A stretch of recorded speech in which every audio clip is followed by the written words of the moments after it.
Hello and welcome to week 2 of the English language examination preparation. Last week you learned all about what question 1 was all about and how you had to identify details from a text. However, in question 2, what we're going to be looking at today, the skills are a little bit more complex. This question asks you to talk about how a writer uses language for effect. So what is the examiner looking for? Assessment Objective 2 is the analysis of language and it has 8 marks. So therefore you should only spend between 8 to 10 minutes in answering this question. Therefore you need to have a plan, and this is what this PowerPoint is going to give you.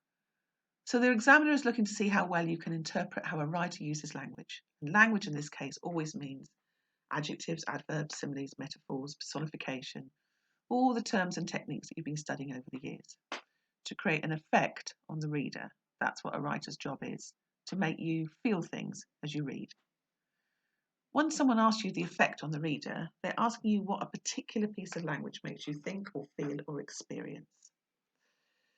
A writer and reader know that fictional events aren't real, but the emotion can be real. Readers can feel fear and joy and be excited and know grief. They can laugh, cry, shiver, and have rage. Okay, let's look at a typical question layout and wording. On this slide, you can see in bold it says, look in detail at this extract from lines 8 to 18 of the source. The extract that they want you to examine will be printed in your answer booklet in paper 1. But it's always worth noting whereabouts in the source it comes. And at the bottom you can see in bold it says, how does the writer use language here to describe the effects of the weather? Now, in the exam, the first part of that sentence will always be the same. How does the writer use language? The second part of the sentence, however, will be different. It depends really on what the examiner wants you to concentrate on. It depends on what the extract is about. In this case, they've chosen something that's very much about the weather and its effects and how violent and dystopic it all is. But it could be a character. It could be an interaction between two characters. It depends. And so therefore you really must underline and note the end of this sentence. And you must underline it. And every time you think about answering the question, you must remember, in this case, the effects of the weather. And this stops you writing about everything, as some people do and make the mistake of doing, rather than focusing on what the question is actually asking you to do. Okay, and at the bottom here you've got 3 bullet points that give you some scaffolding, give you some ideas, and they're always the same. Words and phrases. You could include writer's choice of words and phrases, language features and techniques, and sentence forms. The first 2 is definitely adjectives, adverbs, nouns, verbs themselves, whatever. The second one, it could be similes, metaphors, personification, whatever. When it comes to sentence forms, unless there's something very obvious and specific that you can see, I would be very careful about that. You can get full marks answering the first 2 bullet points. You don't have to answer all 3.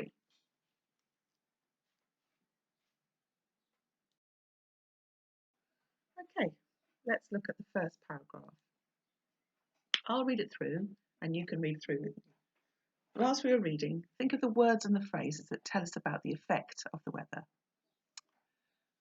The wind came in gusts, at times shaking the coach as it travelled round the bend of the road, and in the exposed places on the high ground it blew with such force that the whole body of the coach trembled and swayed, rocking between the high wheels like a drunken man.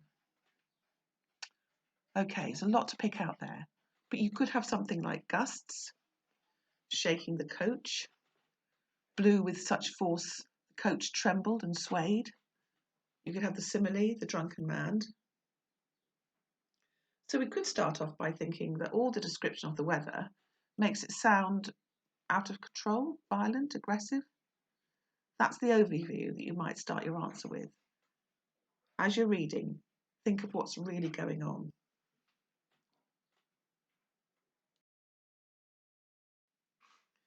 Okay, let's move on to the second paragraph. Which words or phrases add to the impression we get of the weather in this extract? Remember, as we read through, to focus on the question. The driver, muffled in a greatcoat to his ears, bent almost double in his seat in a faint attempt to gain shelter from his own shoulders, while the dispirited horses plodded sullenly to his command, too broken by the wind and the rain to feel the whip that now and again cracked above their heads, while it swung between the numb fingers of the driver. So this focuses on the driver and the horses, and this again shows how pitiless the weather is. It's unrelenting in this section. The driver is almost bent double. He's trying to even use his shoulders as a barrier between him and the weather.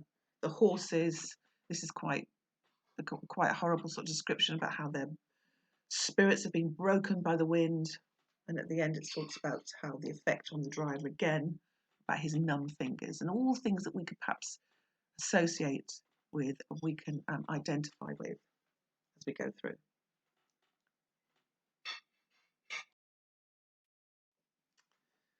Right, let's read the final paragraph.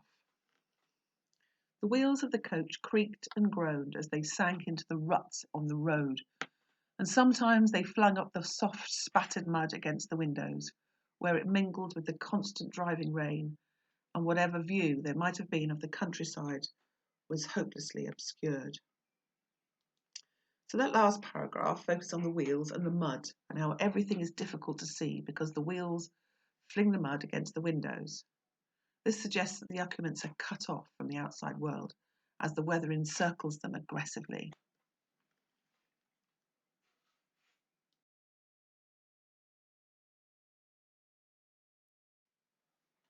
Right, now having read through your text and thought about the writing and the question, you can start to plan your answer.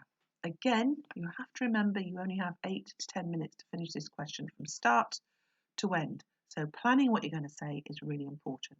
And choosing the right evidence to use from the text is also really important. Don't pick the first thing that you see and think, oh, that's looked good, I'll do that, unless you know you've got something or rehearsed in your head, you've got something really important to say about it.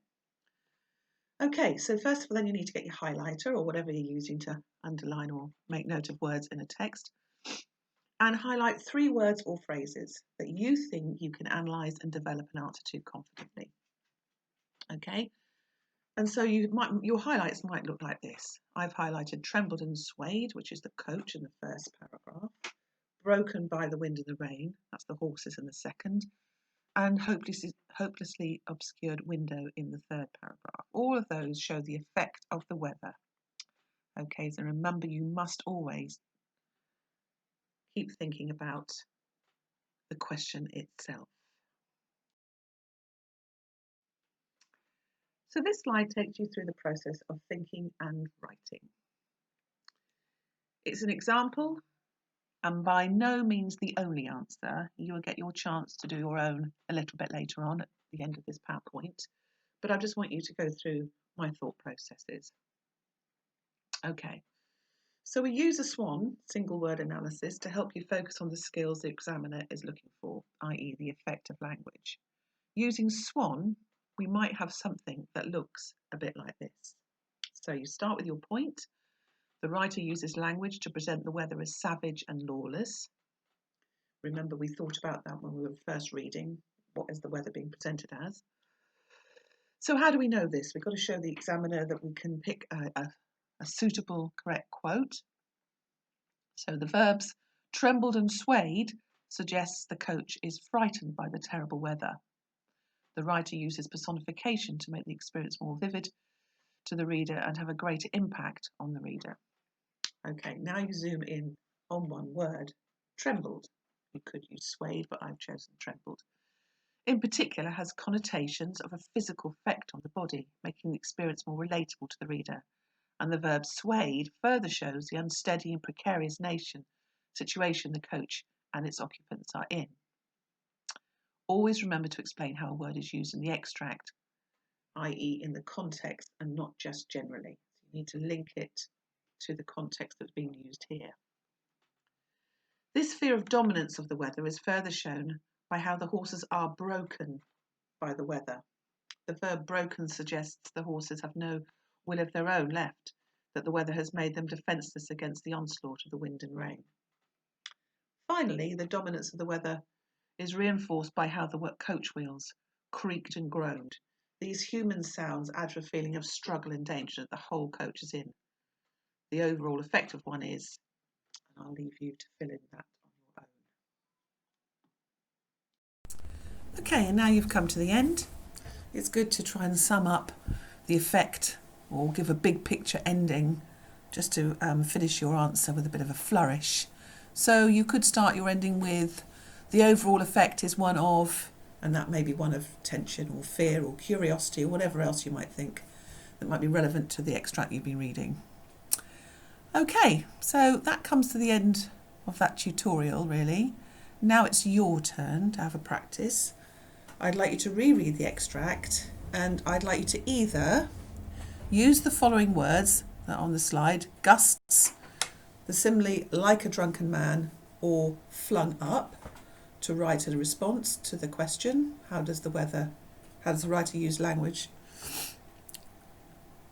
And use swan, and your answer should follow the route of point, evidence, zoom in for your swan, explain the author's intention and link to question, i.e. the effect of the weather, and then repeat. Remember, you have only got 8 to 10 minutes to answer this. You should be able to get 3 good paragraphs in. But as long as the analysis is developed about the connotations and the effect of the word, if you only manage to get 2 done, that should be fine as well. It's really about the depth of the analysis, not how much you write. That's important. It's always quality over quantity. Okay? Good luck. Thank you.